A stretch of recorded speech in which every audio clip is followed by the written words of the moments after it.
tous. Bon, je rajouterai à la présentation que j'ai quand même des liens anciens avec ce qui s'appelait alors INRA, hein, puisque j'ai eu une délégation à Ivry, dans un labo alors dirigé par Pierre-Benoît Joly, et que d'autre part, j'ai fait un double mandat au comité d'éthique qui à l'époque était INRA, CIRAD et puis IFREMER, hein, que donc j'ai pu y rencontrer de façon pratique un certain nombre de problèmes.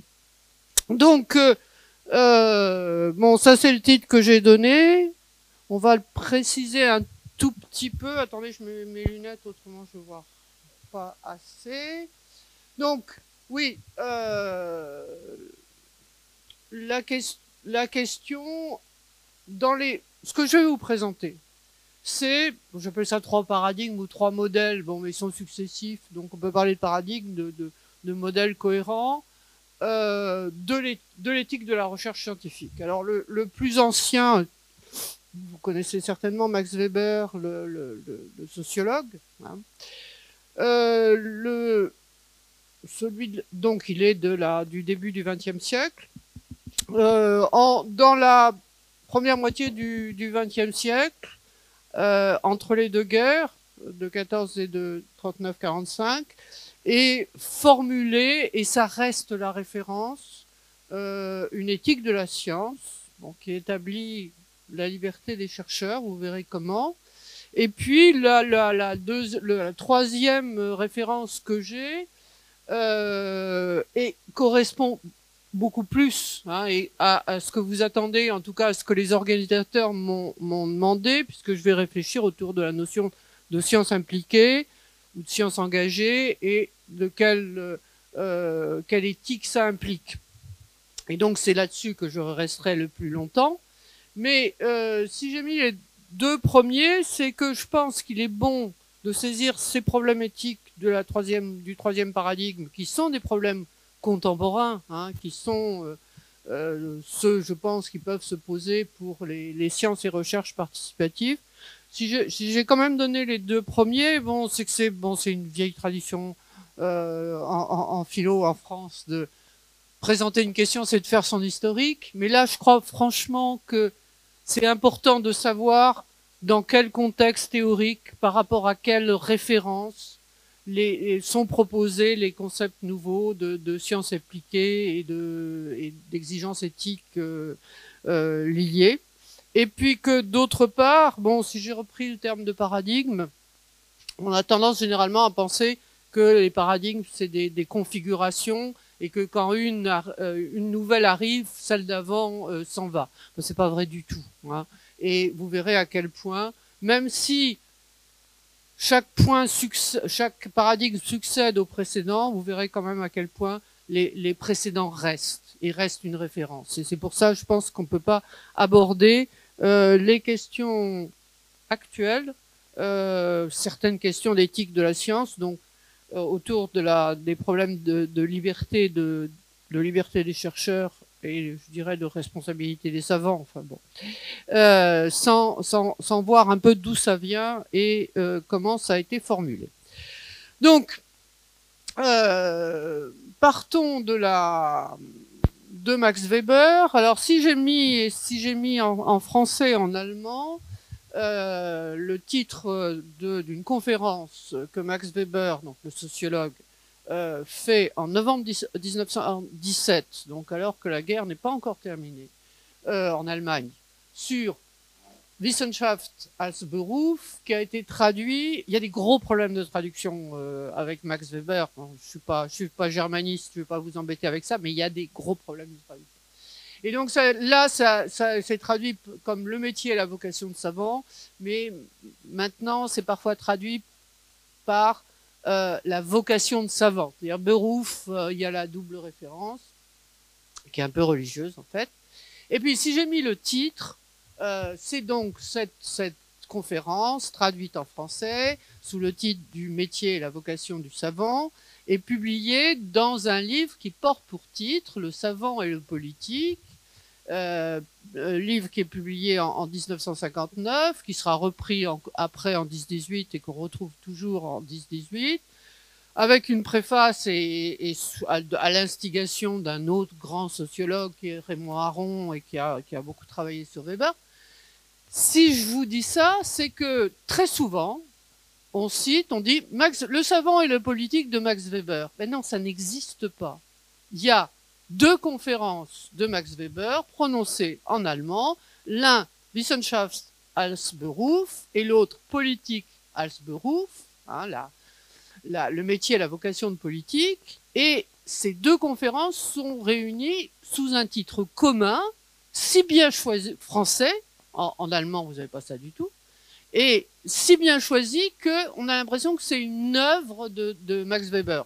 Alors si je vous dis ça, c'est pas par pure érudition, j'en ai fait l'expérience justement au comité d'éthique de l'INRA, c'est que du coup on a tendance à penser que ce qui se dit dans ces 2 conférences réunies vaut pour le savant. On va vous dire, le savant et le politique, ça parle de la responsabilité du savant. Mais pas du tout.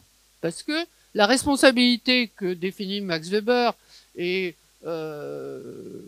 dont l'éthique de conviction et l'éthique de responsabilité, vous avez dû entendre parler de ça, ça vaut pour le politique, ça vaut pas du tout pour le savant. Donc, d'une certaine façon, ça conduit à banaliser un texte dont je voudrais vous montrer, pas l'originalité, parce qu'il est très connu, mais la pertinence propre. Alors, bon, je sais pas si vous voyez tout au bout, hein, mais je vais la relire de toute façon. Alors, vous verrez, quand je vous dis, il y a des gros problèmes de traduction pour Max Weber. Bon, l'allemand, c'est pas une langue très légère, mais alors traduit en français, c'est à peu près illisible. Ce qui organise donc, Max Weber fait, il est sociologue connu, etc. Bon, il y a des études très intéressantes hein, sur le contexte dans lequel est faite la conférence de Max Weber, parce qu'il est hyper célèbre. Sur, donc, c'est quoi alors, le métier et la vocation, dire la vocation, c'est dire un peu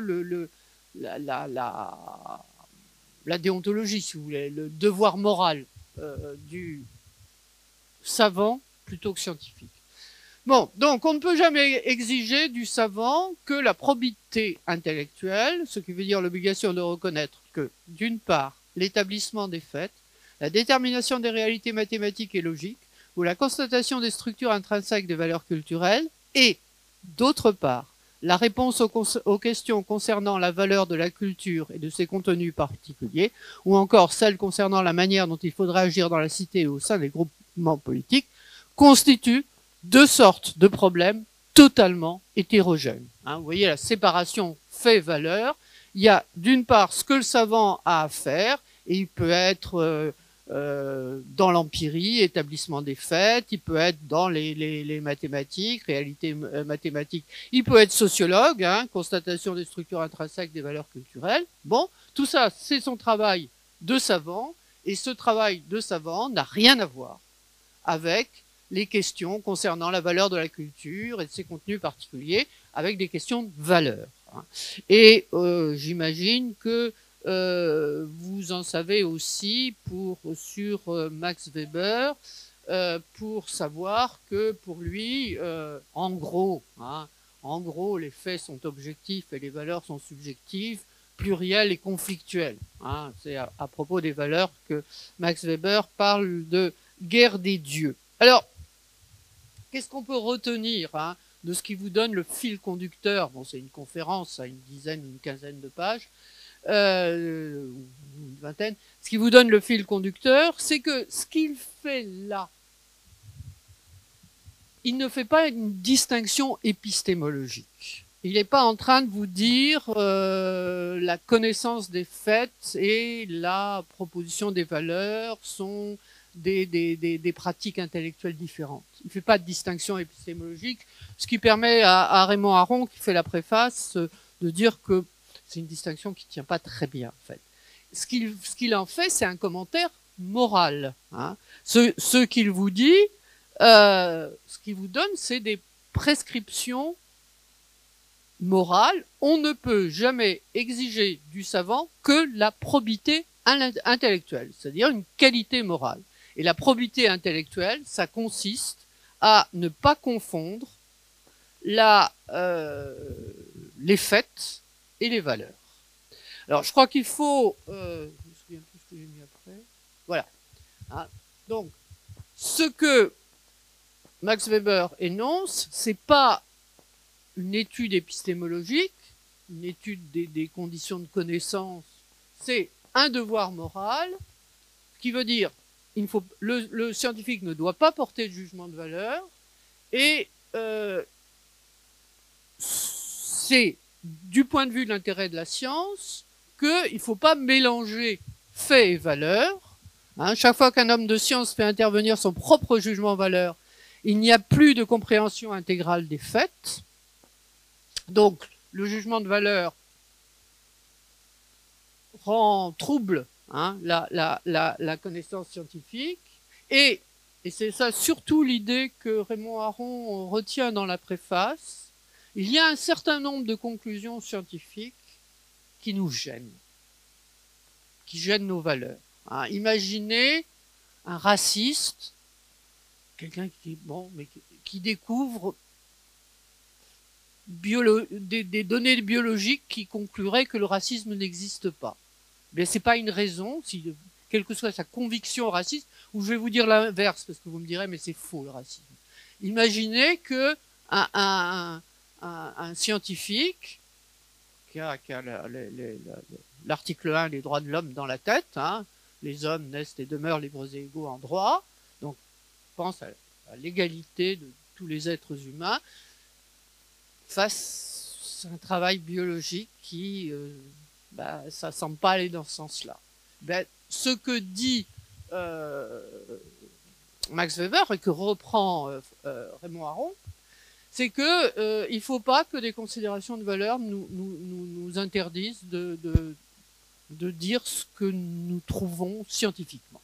Hein. Et c'est de ce point de vue-là que la confusion des faits et des valeurs est le plus importante. Alors, dernier élément, c'est pour ça que je vous ai mis ça sur la citation, quand je vous ai dit le savant, hein, à qui est-ce que Max Weber s'adresse et à quoi il pense quand il pense au savant?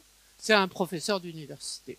Et c'est un professeur d'université allemande, Herr Professor, où les étudiants ne mouftent pas. Hein. Ils vont pas poser une question, ils vont pas lever le doigt pour faire une critique, ils disent rien, ils prennent des notes et c'est tout.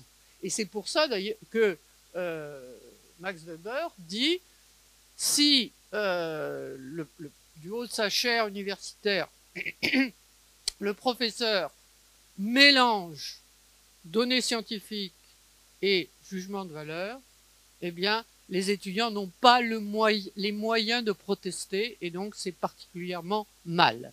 Et donc, ce qu'il faut apprendre à de jeunes chercheurs, futurs chercheurs, c'est à ne jamais confondre faits et valeurs.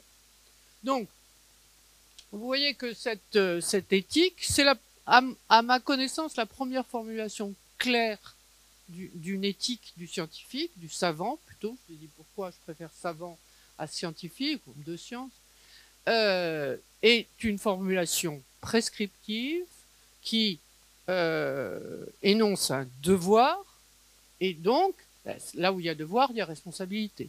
Hein, si vous ne respectez pas votre devoir, vous êtes responsable de ce qui s'est passé. Deuxième élément qu'il faut avoir pour... faut pas que j'aille trop lentement parce que j'aurai plus le temps après. Deuxième élément qu'il faut avoir pour comprendre un peu de quoi parle Max Weber. Bon, vous savez aussi, je pense que Max Weber, c'est à lui qu'on attribue l'idée que le développement moderne de la science, c'est le désenchantement du monde. Hein. Par désenchantement du monde, il ne faut pas entendre la fin de la magie, il faut entendre la fin de la configuration antique, hein, de la connaissance, Platon et compagnie, qui ne séparait pas justement fait et valeur. Mais la configuration moderne est telle que nous n'avons plus accès à la science dans sa totalité, et que, en plus, alors, dans le présent, elle nous échappe. Pensez que, bon, Max Weber dit ça en 1917, hein, et qu'en plus, elle va progresser de façon indéfinie ou infinie, et ce qui justifie encore plus la séparation entre le fait et de la valeur, puisque la question de la valeur de la science ne peut pas être posée, parce que nous n'avons pas accès à la totalité de la science. Donc, les questions éthiques sont en dehors du domaine scientifique. Donc, on reste au niveau individuel, hein, c'est l'énoncé d'un devoir individuel, qui est le devoir du savant. Mais j'ai rajouté la citation de Raymond Aron, donc, qui fait la préface en 1959, et qui, lui, il écrit après la Deuxième Guerre mondiale, qui, lui, fait allusion à cette République internationale des esprits qui est la communauté naturelle et nécessaire des savants. Et ça sera donc le deuxième point, là, cette éthique de la science, qui va être explicitement formulée dans l'entre-deux-guerres. Hein. Vous allez voir pourquoi c'est important que ça soit l'entre-deux-guerres. Alors là, je vous ai mis des références. Bon, vous trouvez chez plusieurs philosophes, Karl Popper, épistémologue Michael Polanyi, qui est le frère, hein, de Karl Polanyi, mais à cette époque-là, Michael est beaucoup plus connu que Karl.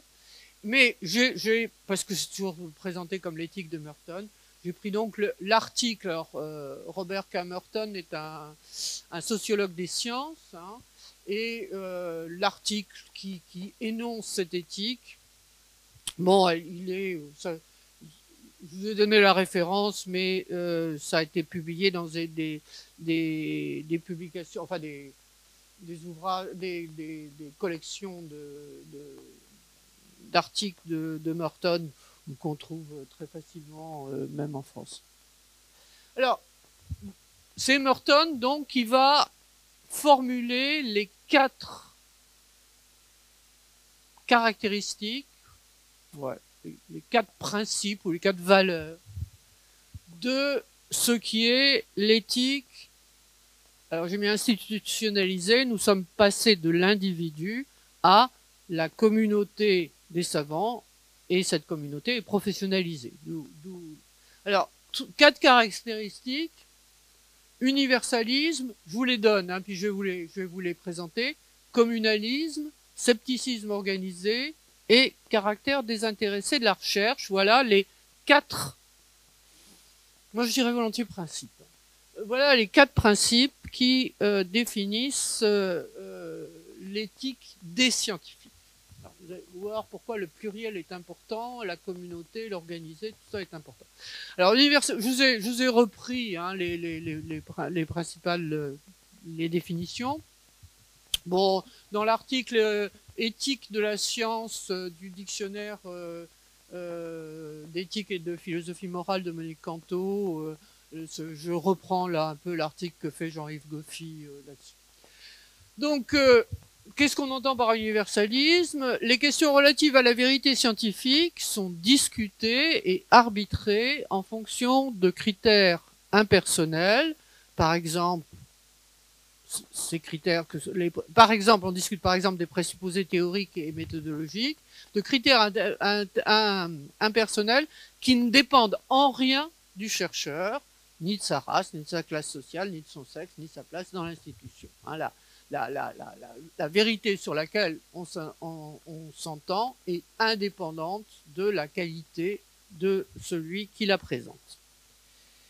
Universalisme au sens où je vous ai cité les droits de l'homme, hein, la déclaration de 89, tous les hommes naissent et demeurent, qu'ils soient hommes ou femmes, jaunes ou noirs, etc., etc. Alors, communalisme, hein, j'aime mieux communalisme, des fois on dit communisme, mais ça n'a franchement rien à voir avec le communisme, donc communalisme est meilleur. Hein. Voilà ce qui insiste, hein, sur le caractère maintenant non seulement multiple, mais interindividuel. Hein. La science est une entreprise collective orientée vers le bien de la communauté. C'est une société ouverte. Alors ça, si vous avez vaguement entendu parler de Popper, c'est une référence à Popper. ça veut dire que c'est une société démocratique.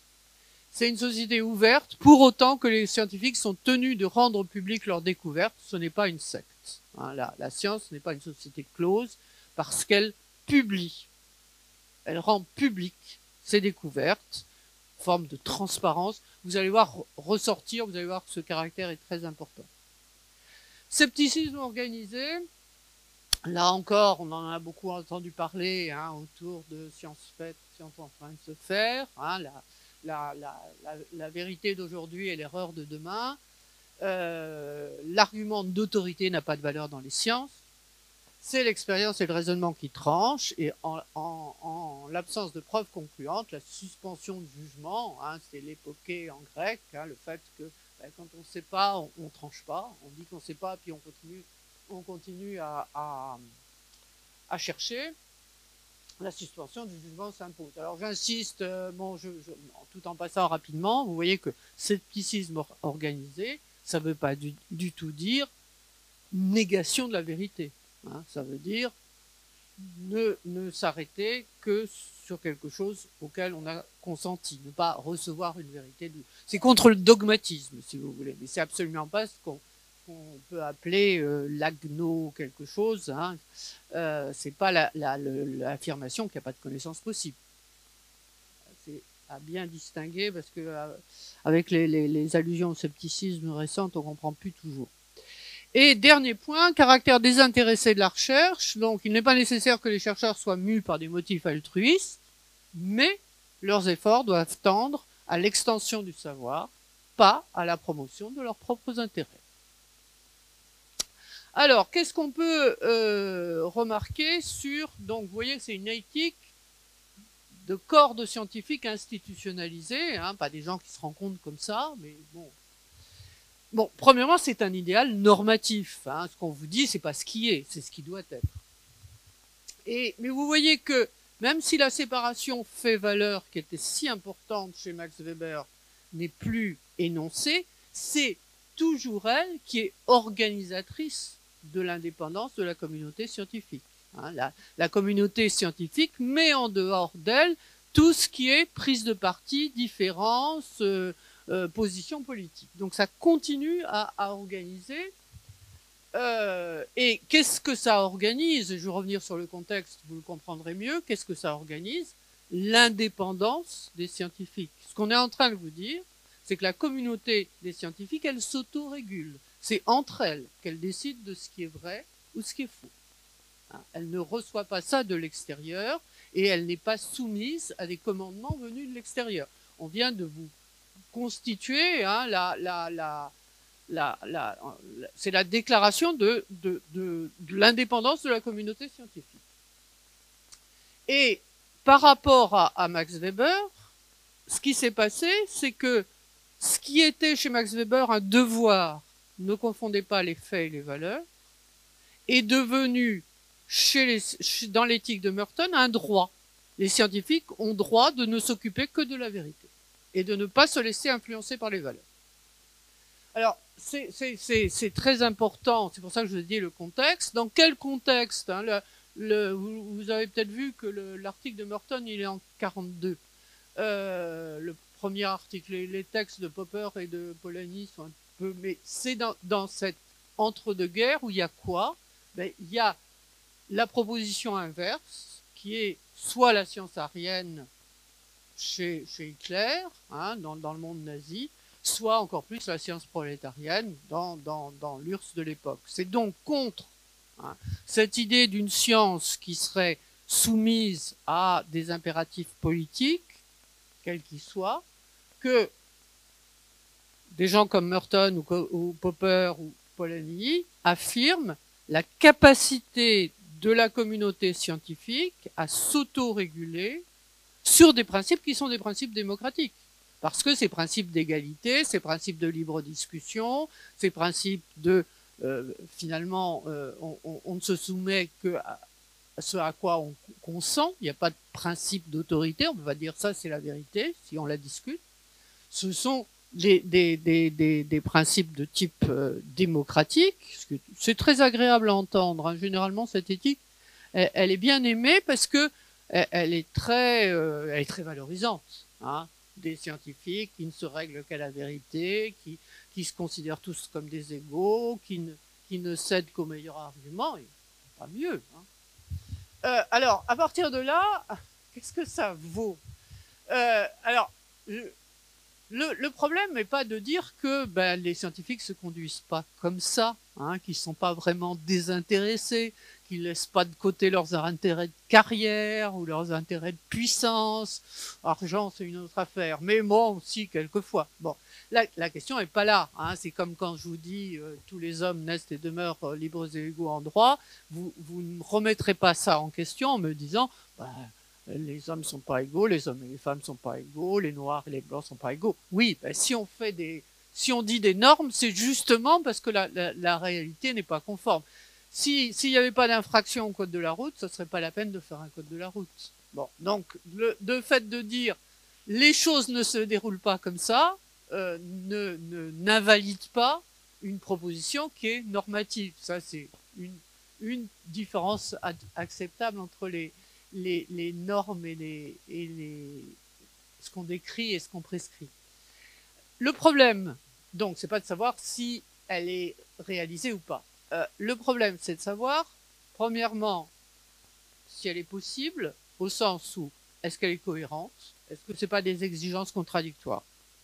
En gros, non.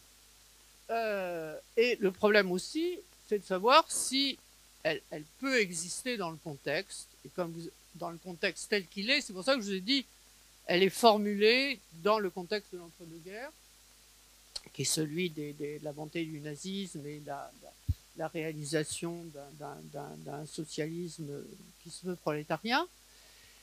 Et donc la question est, et ça va nous faire passer au troisième, j'ai mis 10 minutes de plus, la question est, quand le contexte change, que vaut l'éthique de Merton, qui, comme vous allez voir, reste une référence. Hein.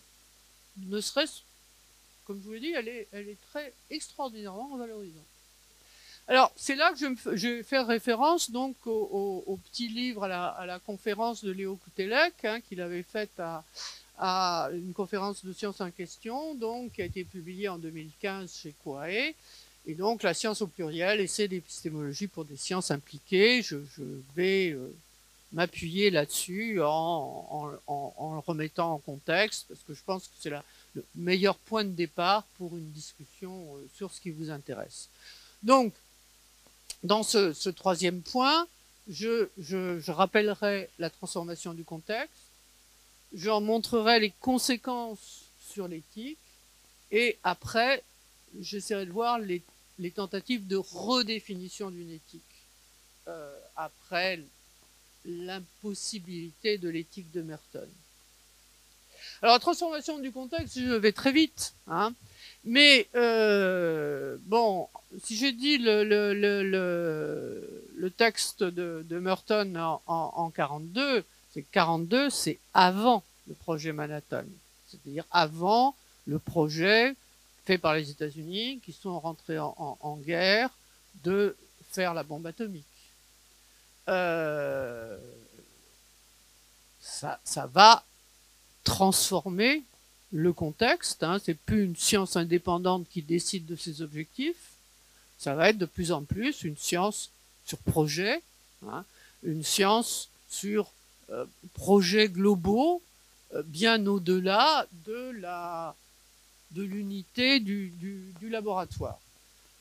Bon, je vais très vite hein, sur le contexte. Bon, du projet Manhattan, donc des sciences sur projet et de tout ce que vous connaissez dans le déroulement de la recherche scientifique, s'ajoute hein, à la fin, dans les années 90, l'idée de l'économie de la connaissance, c'est-à-dire qu'il y a un intérêt économique hein, et qu'il peut y avoir un intérêt économique à produire des connaissances, et d'autant plus, là encore je vais très vite, que la relative indépendance du développement scientifique par rapport à ses applications techniques a été remis en cause par ce qu'on appelle la technoscience, c'est-à-dire l'impossibilité croissante de faire la distinction entre innovation technique et progrès scientifique. Bon, les nanotechnologies, mais les biotechnologies aussi, sont une bonne application, hein, du fait qu'on n'a pas d'un côté une science qui progresse de façon un peu dans l'air, et puis d'autre part des applications. Hein. C'est souvent comme le microscope tunnel de nanotechnologie, c'est à partir d'une modification technologique qu'on fait une avancée scientifique. Donc tout ça, je vais toujours très vite, ça fait... Vous voyez, ce qui faisait l'éthique de Merton, c'est l'idée que la communauté scientifique se règle sur la recherche de la vérité et que la vérité est la finalité du travail scientifique. À partir de tous ces éléments, et je pourrais pu en donner bien plus, hein, ben ça n'est plus le vrai qui compte uniquement, c'est l'utile. C'est l'utile, c'est-à-dire la fonction, disons, la fonction sociale, l'appropriation sociale des savoirs scientifiques. Et donc, à partir du moment où on va remplir un projet de recherche, hein, en promettant que pour avoir de l'argent, que ça soignera le cancer, la maladie d'Alzheimer, que ça apportera des pesticides absolument pas nocifs, etc., etc., etc. On sort de l'éthique de Merton. Hein, on fait intervenir d'autres finalités.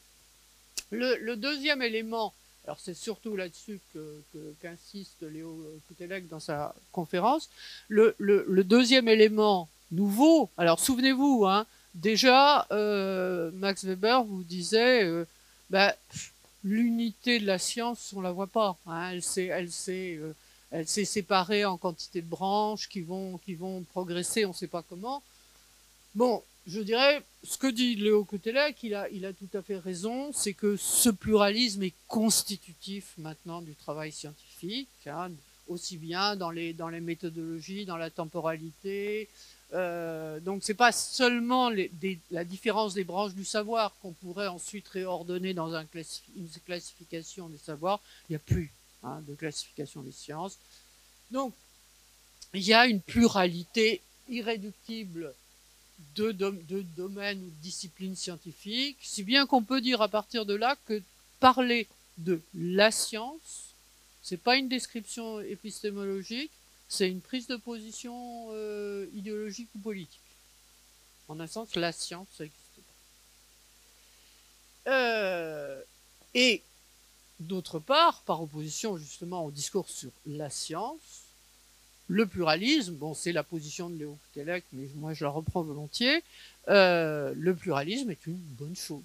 Hein, c'est pas quelque chose qu'il faut chercher à réduire pour essayer de retrouver une unité de la science à jamais perdue si elle a jamais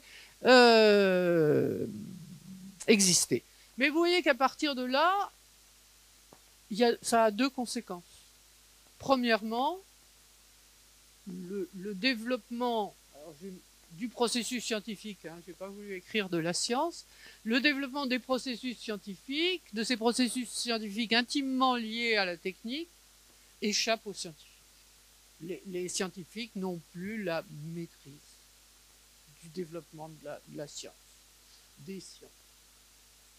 Est-ce que, bon, certains vont parler, je préférerais pas dire autonomie parce qu'on va avoir un problème avec ce qu'on va définir plus tard comme autonomie, mais disons que le développement du travail scientifique est d'une façon auto-entretenue, indépendamment de ceux qui le font. Hein. C'est l'idée de, si vous voulez nous empêcher de faire des recherches sur les cellules souches ici en Occident, ne vous inquiétez pas, elles se feront ailleurs. Hein. Elles se feront en Corée ou en Chine. Donc l'idée que c'est quelque chose qui échappe. Hein, bon.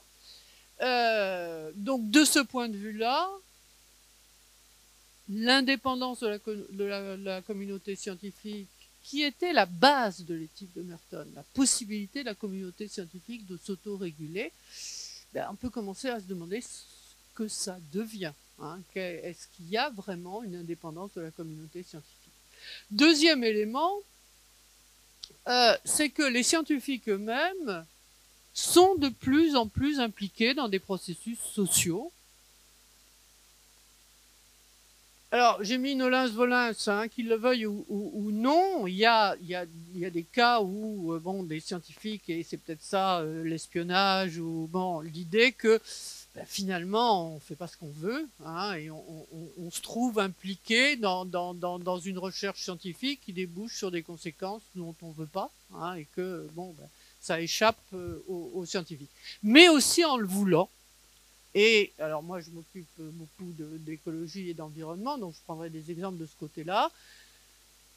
La deuxième moitié du XXe siècle et le nôtre est marqué par un engagement croissant des scientifiques dans le travail en lanceur d'alerte, en ce qu'on ne veut plus appeler de la vulgarisation, en sortir des frontières du labo. Alors, je cite trois noms. Hein. Je cite Rachel Carson, cette biologiste qui a publié Silent Spring, hein, Printemps silencieux en 1962, où elle montre les effets nocifs du DDT, hein, du pesticide d'alors. Le biologiste Edgar O. Wilson qui commence par avoir l'attitude de retrait, hein, de weberienne, hein, du scientifique, retrait de la mêlée. Moi, je suis dans les faits, je suis pas dans les valeurs. Et puis qui va rentrer dans la lutte pour la protection de la biodiversité, parce que s'il n'invente pas le terme de biodiversité, c'est lui qui va le rendre célèbre par la publication de son livre. Et puis, bon, j'ai rajouté Jean Jouzel, ancien responsable du GIEC, parce que je me souviens, on l'avait interrogé sur justement des organismes comme le GIEC ou l'IPBES sont typiques de scientifiques qui vont plus loin que les portes de leur laboratoire, qui s'engagent, hein, dans des démarches qui ont des prolongements sociaux, et Jean Jouzel en est un bon exemple. Et Jean Jouzel avait dit, et je l'ai vérifié en discutant avec des membres du GIEC, que les scientifiques sont contents de faire ça. Hein. Bah, pas tous, mais ceux qui acceptent d'être au GIEC, c'est pour eux gratifiant et valorisant. Hein. Donc là aussi, c'est anti-webérien et d'une certaine façon anti-mertonien. Et ça montre un changement. Donc, oui, je vais terminer, je vais un peu trop lentement, excusez-moi. Je voulais quand même dire sur... Alors, vous voyez que les conditions dans lesquelles elles sont ne sont pas, hein, ne sont plus les conditions de l'éthique de Merton. Alors, j'ajouterais à ça, sur le plan de la réflexion morale, hein, éthique, morale, on peut prendre les deux mots l'un pour l'autre, ici, ça n'a pas d'importance. Deux choses importantes. Quand je vous ai dit, vous savez, Raymond Aron, dans sa préface à Max Weber, il dit ouais, la distinction entre fait et valeur. Bon, mais il va pas plus loin. Hein, il dit ouais, c'est un truc post-kantien. Bon, bref. Elle va être très clairement mise en cause dans un courant philosophique qui est le pragmatisme, hein, par Hilary Putnam, fait et valeur, la fin d'un dogme, qui remet en cause la distinction entre fait et valeur, non pas pour dire ce qui a été dit, hein, que les faits sont construits, qu'il n'y a pas une matérialité, mais surtout pour dire que les valeurs ne sont pas pure préférence subjective, hein, qu'il y a une consistance des valeurs. Pour vous donner juste une idée de ce que ça peut être, c'est ce qu'on va appeler les concepts épais, thick. Le terme de courage, par exemple, est à la fois descriptif et prescriptif, ou en tout cas axiologique. À la fois, il vous dit ce qu'est le courage, et il vous dit que le courage, c'est bien. Donc, vous n'avez pas un concept purement moral. Donc la distinction fait-valeur, quand vous allez faire la distinction entre fait et valeur avec le courage, pas évident. Et puis aussi, alors là je le cite parce que c'est pas dans les références de Léo Koutelek et je regrette parce que je trouve que c'est très intéressant. C'est l'historienne des sciences américaine Lauren Daston. Donc c'est un article relativement ancien hein, puisqu'il date de 1995 mais qui a été traduit relativement récemment sous le titre L'économie morale des sciences modernes, jugement, émotion et valeurs. En gros, ce qu'elle montre, ce qu'elle appelle l'économie morale, c'est un ensemble de valeurs, d'affects qui orientent et justifient la démarche et qui ne sont ni individuelles. C'est bon, vous autres chercheurs scientifiques, vous avez tous sans doute hein, une idée de ce que vous devez faire, mais c'est vos valeurs propres. Et puis d'autre part, il y a les valeurs bon, j'en étais au droit de l'homme, hein, d'universalité, ce genre d'universalité. Alors, ça n'est ni l'un ni l'autre, c'est, disons, l'idée que une époque scientifique ou un courant scientifique se reconnaît non seulement par des travaux scientifiques, mais par un certain nombre de valeurs partagées qui gouvernent le travail. Et elle prend l'exemple du quantitatif, hein, en montrant que le quantitatif, c'est finalement un choix de valeur.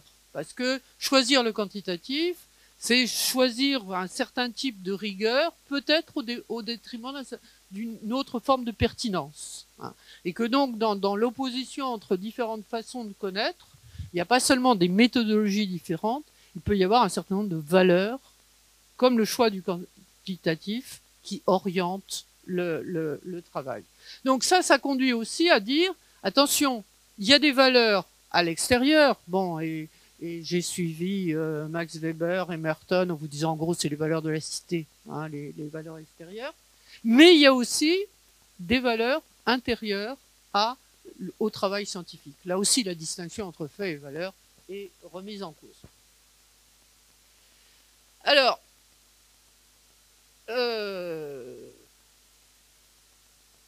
j'ai mal fait mon truc, je sais plus mon titre, je le retrouve, excusez-moi. Donc à partir de là, hein, ce que je vais vous montrer, et excusez-moi, je suis en train de prendre trop de temps, ça va, je peux continuer quand même un peu. Donc à partir de là, qu'est-ce que j'ai mis comme titre en 3 d'une éthique à l'autre. Ouais. Bon, peu importe.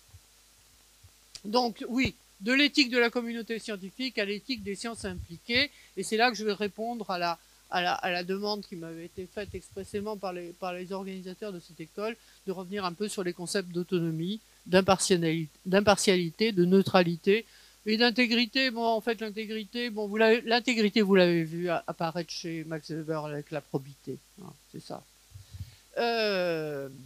Alors, et ça sera la dernière partie de ma présentation,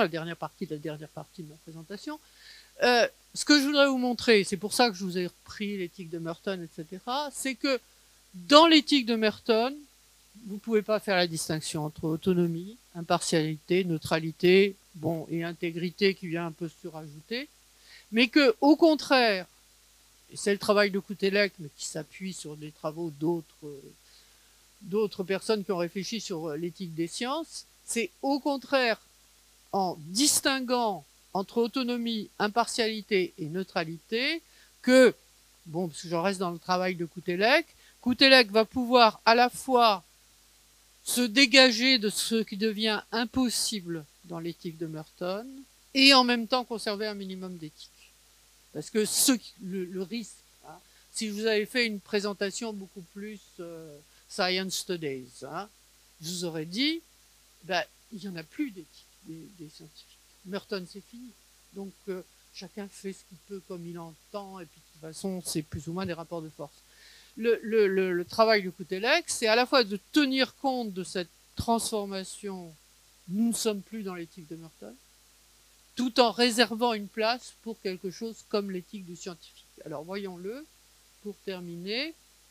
Alors, je vous ai repris, j'ai pris ça dans le livre de Koutelek, c'est du philosophe et épistémologue Jean-Marie Leguet. Alors c'est une citation relativement ancienne, mais qui définit, elle est parfaitement mertonienne, hein, c'est pour ça que je l'ai prise, qui définit l'autonomie, hein, la science faite, la science construite, c'est-à-dire aussi la science publiée, est autonome, en ce que la validité de ses assertions n'a pas de frontières, et qu'elle n'est pas relative à une quelconque caractéristique des lieux qui les ont vus naître, ou d'une époque particulière.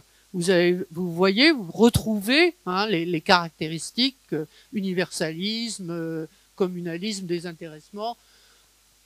Scepticisme organisé, on l'a plus ou moins laissé tomber parce qu'en fait, c'est une caractéristique épistémologique beaucoup plus qu'éthique. Donc, on peut retenir les trois. Elle est importante, mais elle est sur un autre plan. Donc, vous retrouvez là l'éthique mertonienne, le contenu de la science, c'est en ce sens que la validité n'a pas de frontières et qu'elle n'est pas relative. Le contenu de la science, précisément parce qu'il est public et par conséquent vérifiable. Hein. C'était le point d'articulation entre la communauté scientifique et l'ensemble de la société, c'était la publicité. Hein. Donc, aussi au niveau scientifique vérifiable, est en général parfaitement universel, hein, typiquement mertonien. À un moment donné, il est à travers la communauté scientifique le bien de tous, il est un bien commun. Je vous dis, on nage dans le bonheur démocratique. Bien, hein, mais malheureusement, ça ne marche pas toujours. Alors, c'est à partir de là que de la définition, alors je dis inclusive, c'est peut-être pas un très bon mot, ou englobante, ou compréhensive au sens de Rawls, enfin peu importe, de cette définition mertonienne pour laquelle autonomie, impartialité et neutralité, c'est la même chose, ce que va faire Koutelek et d'autres, hein, c'est garder quelque chose qui est l'autonomie des contenus. Il y a quelque chose comme du scientifique. Alors, détacher l'impartialité, donc ce que j'appelle l'autonomie inclusive, qui dirait dans cette communauté qui produit quelque chose d'universel, eh bien, il y a un contenu scientifique, mais c'est différent des orientations de recherche. Je vous ai dit, recherche par projet. Hein, à partir du projet Manhattan, vous ne pouvez pas dire que c'est l'autonomie des scientifiques de définir les projets. Ils ne définissent pas. Donc, hop, on dit ça fait pas partie de l'éthique scientifique qui va rester l'impartialité, de l'élaboration des stratégies de recherche et du choix des méthodologies parce qu'il est trop multiple, hein, et qu'il ne permet pas, il n'est pas du tout universel, et de la neutralité. Alors, je vais revenir sur la neutralité. Donc, l'idée, c'est que ce que j'ai appelé l'autonomie inclusive, l'autonomie de Merton, qui comprend tout, hein, qui est la communauté scientifique est indépendante, et ce qu'elle produit, comme c'est universel, c'est pour le bien de tous, on est dans le bonheur démocratique. Or, ben non, c'est pas possible de tout mettre, hein, parce que les stratégies de recherche supposent, et c'est là qu'interviennent les distinctions que je vous ai données, hein, supposent des valeurs non épistémiques. Hein. Ce qui a envoyé tous les chercheurs qui pouvaient le faire sur la recherche d'un vaccin contre le SARS-CoV-2, c'est pas des valeurs épistémiques. Hein. C'est des nécessités de santé. Et elle suppose aussi un choix entre différentes valeurs épistémiques. C'est pour ça que je vous ai renvoyé à Lauren Daston. Il est possible qu'un certain type de connaissance implique qu'on abandonne la référence à la quantification, par exemple, qu'on cherche ailleurs.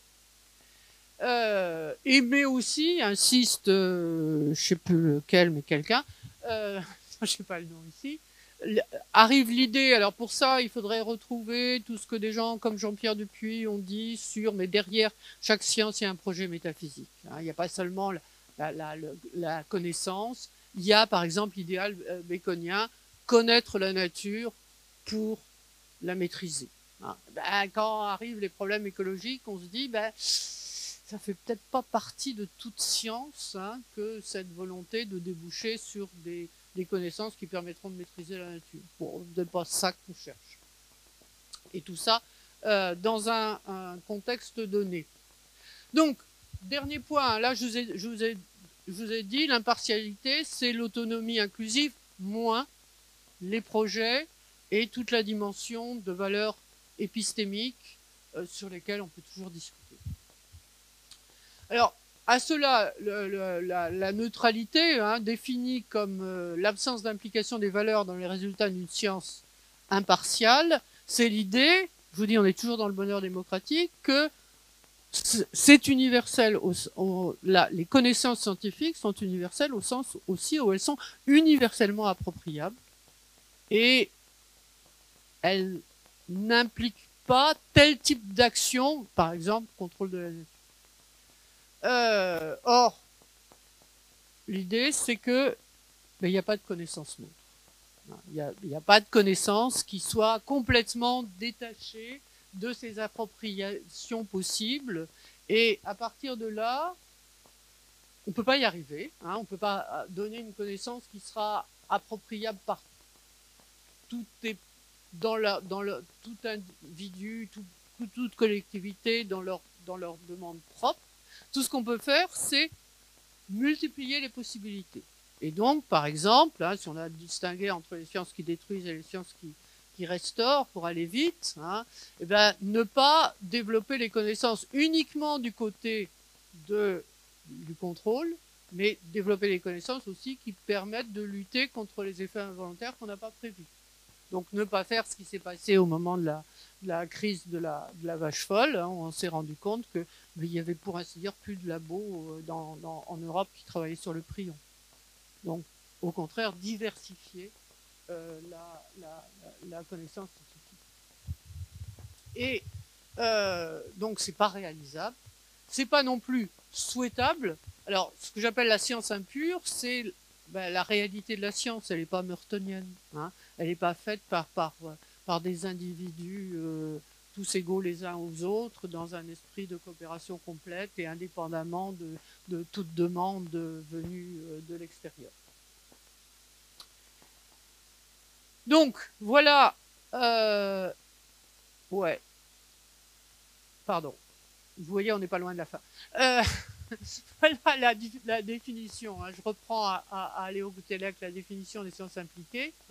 Une science qui tient sa pertinence à la tolérance, au pluralisme et aux valeurs, et donc qui abandonne son idéal d'autonomie et de neutralité sans abandonner son exigence d'impartialité. C'est ça, une science qui peut se lier à d'autres instances sociales, mais qui pour autant ne renonce pas à quelque chose qui est de l'ordre du travail scientifique, l'exigence sur la vérité, l'exigence sur le respect des méthodes qu'on a adoptées, etc. Donc, impartialité, parce qu'elle a rapport au réel, aux procédures et d'autre part, penser que cette science impure, j'ai mis impure avec beaucoup de guillemets, mais parce que bon, c'est souvent ça qu'on dit, n'est pas une science fragile, c'est au contraire une science beaucoup plus robuste. C'est pas pour, c'est d'une certaine façon préservé. Donc je termine très rapidement sur la responsabilité. J'aurais pu y passer toute une heure, mais je vais y passer 2 minutes et demie. Bon, en gros, ce que je vous ai dit, c'est à partir du moment où le critère n'est pas seulement la recherche de la vérité, mais l'utile, l'utilité sociale, alors, le problème, c'est à partir du moment, oui, je vais terminer comme ça plutôt. Le problème, c'est à partir du moment où on sort de l'éthique mertonienne, on sort bon, ce que j'ai appelé le bonheur démocratique, d'être ensemble dans une société qui vous aime, c'est rêvé. Mais à partir du moment où on peut plus dire les limites, est-ce que, et où le travail de scientifique ne se règle plus seulement sur le vrai, mais aussi sur l'utile, est-ce que ça augmente la responsabilité des scientifiques ou est-ce que ça la diminue? Est-ce que ça l'augmente parce que ils ont pris parti dans la société ou est-ce que ça la diminue parce que c'est ce qu'on appelle de la responsabilité diffuse. Ça devient de plus en plus une œuvre collective dont on ne peut pas dire c'est un tel qui a fait ça, ni même c'est la communauté scientifique qui a fait ça. Bon. Alors, pour répondre à cette question, je vous la laisse y réfléchir, mais je ferai simplement trois distinctions. Il faut qu'on toujours, et de plus en plus, différencier deux types de responsabilités. Ce qu'on peut appeler la responsabilité rétrospective, qui est la vision morale ou encore plus judiciaire de la responsabilité, c'est-à-dire allons vite de la culpabilité. Quelqu'un qui est responsable, c'est qu'on a pu établir un lien causal entre ce qu'il a fait et le résultat de cette action, et si ça a lésé quelqu'un, si on est dans le cadre judiciaire. Donc il s'agit d'attribuer ou d'imputer un acte passé à une personne ou un ensemble de personnes, mais quand même qu'on peut dénombrer.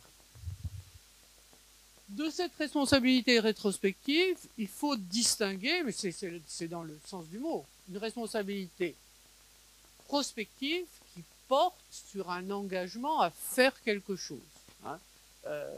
Si j'arrive là et je dis qui est responsable, ben, ça veut dire qui est la personne qui est en charge de ce qui se passe là. Et donc à qui on attribuera peut-être s'il y a des ennuis la responsabilité, mais après coup.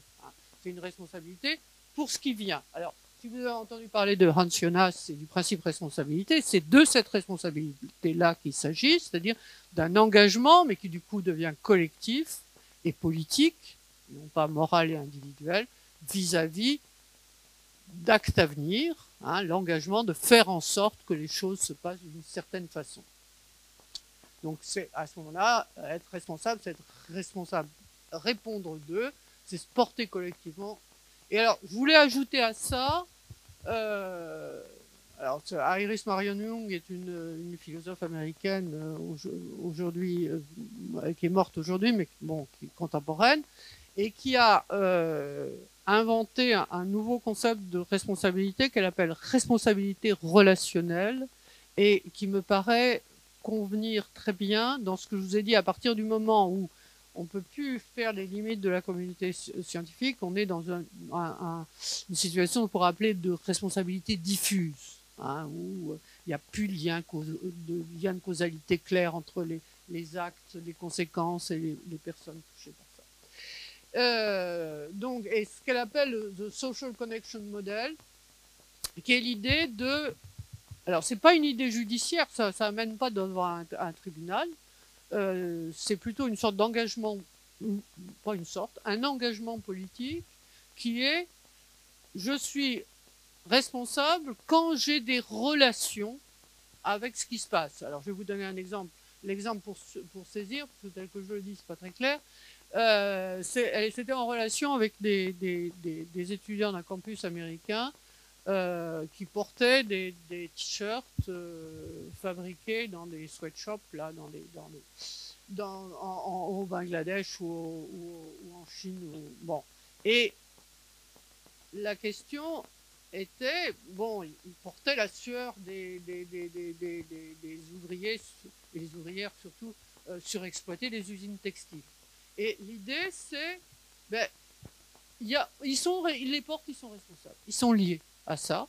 Alors il ne s'agit pas de les traîner devant des tribunaux ou de les condamner, mais il s'agit de s'engager collectivement à transformer la situation qui produit ce genre ce qu'elle appelle une injustice structurelle. Donc je pense que plus on dilue la responsabilité, plus c'est difficile d'attribuer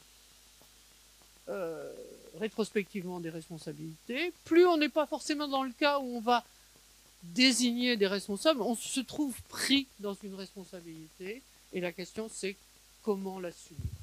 Voilà, mais excusez-moi, je vous remercie. Voilà, c'est terminé.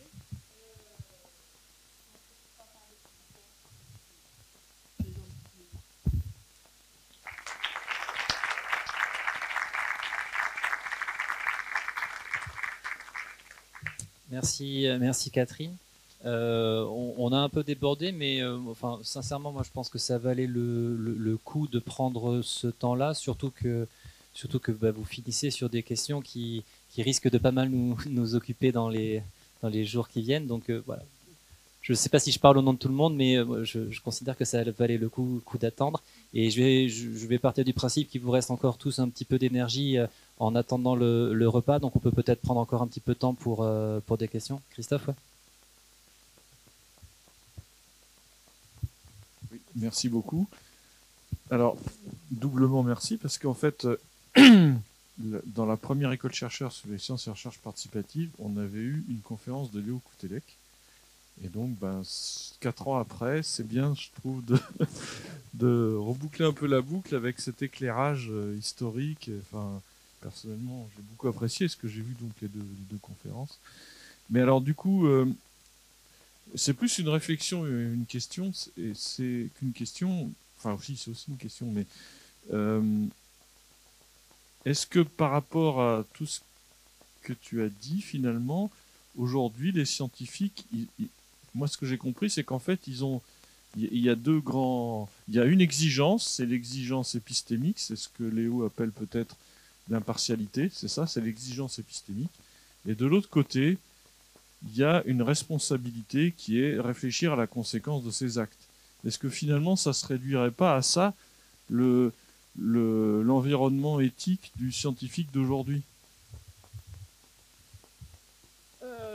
Oui, alors, d'une certaine façon, oui. Il y a quelque chose comme un engagement scientifique à pas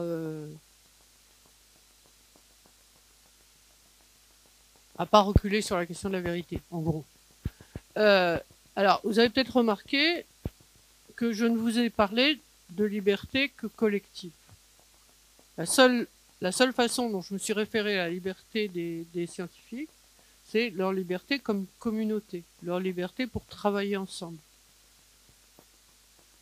J'ai pas parlé du tout de la liberté individuelle des chercheurs, de refuser de participer à un projet, ou de considérer, il y a des relations hiérarchiques dans les groupes de recherche. J'en ai pas parlé. Alors, vous pouvez m'interroger là-dessus. J'en reste à une question de liberté collective. Et c'est aussi, et là, l'impartialité conserve l'éthique de Merton, avec l'idée que les rapports, l'impartialité implique que le savoir est une œuvre collective et que dans cette œuvre collective, tout le monde participe à égalité. Donc, il y a aussi quelque chose là-dessus à voir. Alors, je dirais, la responsabilité vis-à-vis des conséquences, c'est ça qui demande à être précisé, parce que c'est pour ça que je vous ai cité Iris Poirier-Young à la fin, parce que ce qu'elle dit, c'est pas on est responsable vis-à-vis des conséquences, on est responsable d'être engagé.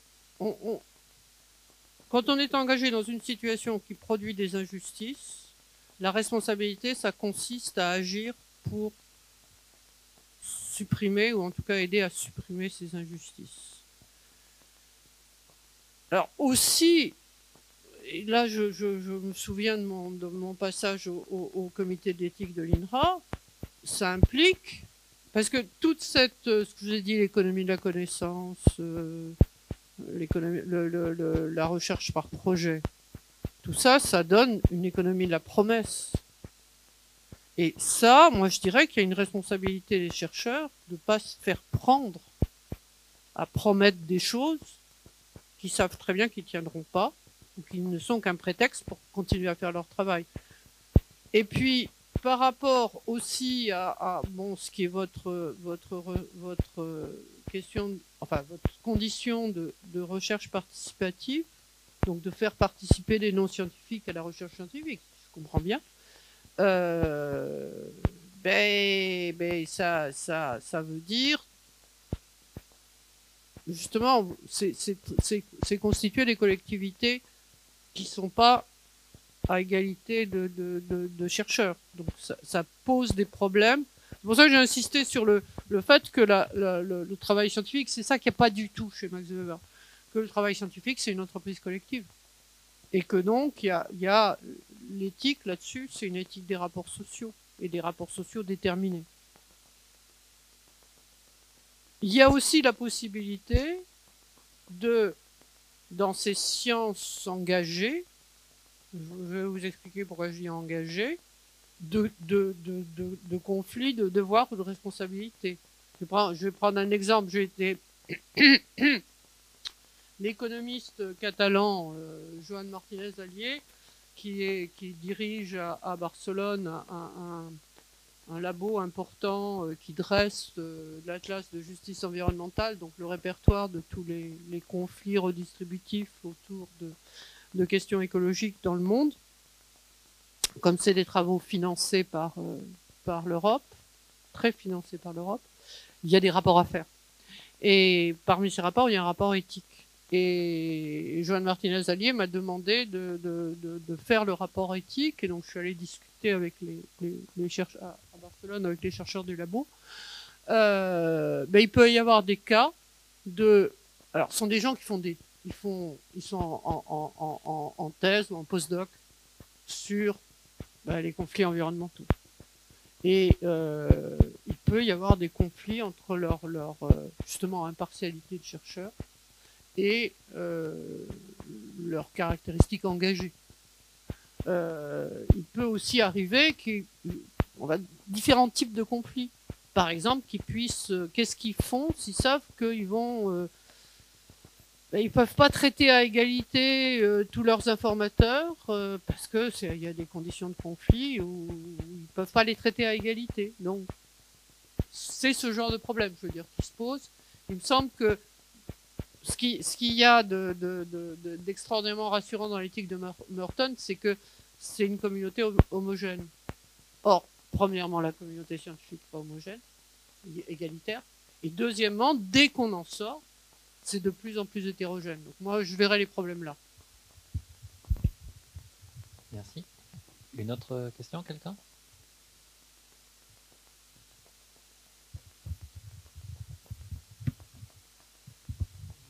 Merci pour l'exposé. J'ai une question. Est-ce que l'idéal de... Vous avez dit que maintenant la science était vers l'utile. Oui. Vous avez dit que la science était tournée vers l'utile. Est-ce que l'idéal du désintéressement existe toujours? Et deuxième question, c'est est-ce que c'est parce qu'elle est tournée vers l'utile qu'il y a ce problème de responsabilité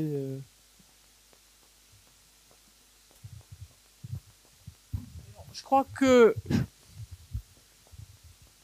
je voudrais pas répondre de façon trop générale, hein, mais on peut dire qu'effectivement, à partir du moment où il y a la recherche sous projet, la recherche finalisée, et que donc il faut justifier de l'utilité sociale de ce qu'on fait.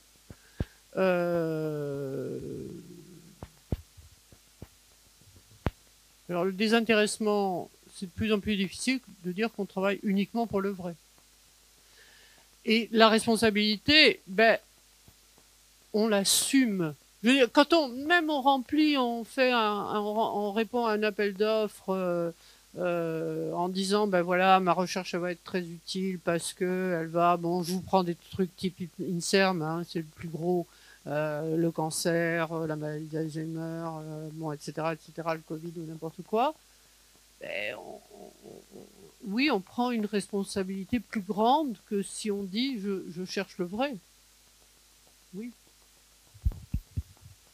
Une dernière question, Cyril, et après...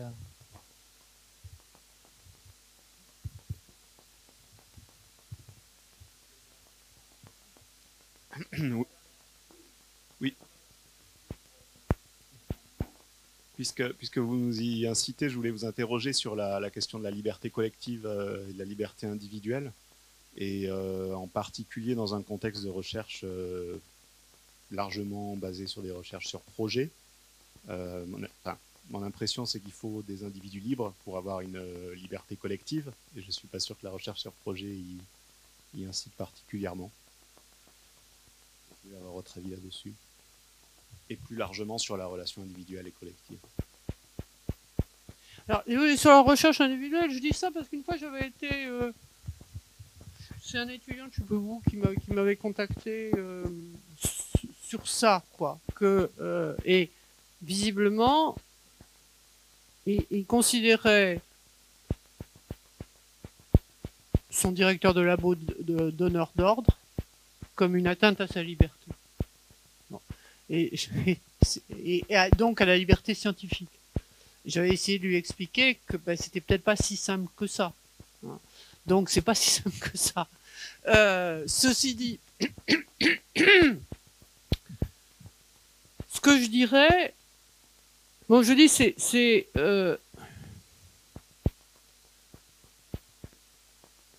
je dirais pas il faut être libre pour.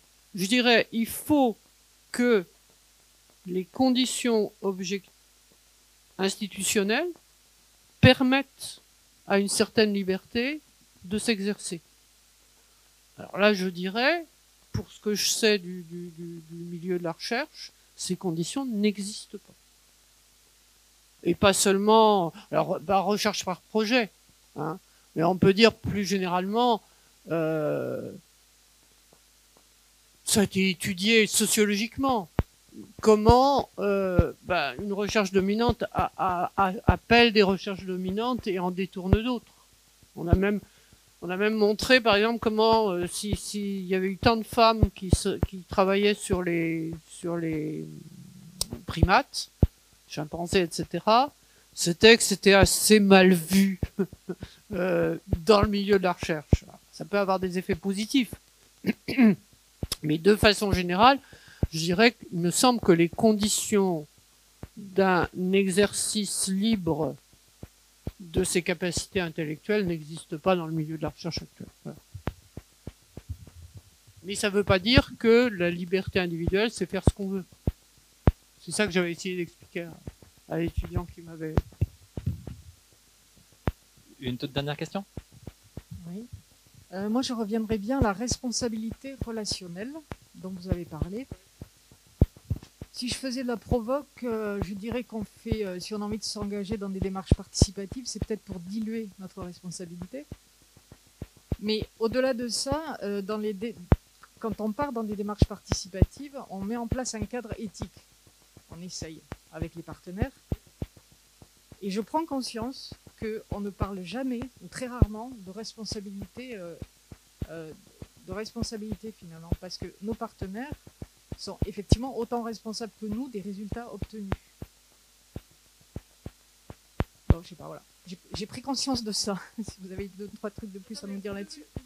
En me disant, si je faisais la provoque, je dirais que quoi déjà ? Je dirais qu'on fait du participatif pour diluer... Pour diluer la responsabilité. Pour diluer notre responsabilité. J'en sais rien. Mais